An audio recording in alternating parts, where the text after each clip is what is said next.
पांडुरंगाने आपल्या पुढे नाटक सादर करीत आहे. अगं सुमने, तुझा नवरा मेला.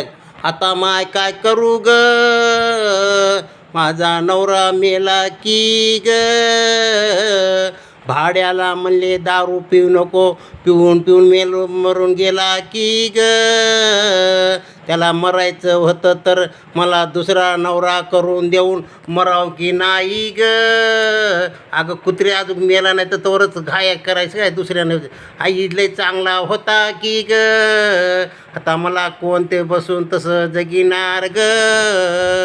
आता काय करू, परदेशी परदेशी जाना नहीं, मुझे छोड़ के मुझे छोड़ के. आता काय करू ग, आता मी कोणाला नवरा म्हणू की ग. आता काही माझं खरं नाही की ग. आता काय करू माय. मंडळी, पांडुरंगाने सम्राट अशोकनगर जंगमवाडी नांदेड 9881388975 हे माझे व्हिडिओ ऐकून फॉलो करणे ही सर्वांना माझी विनंती आहे.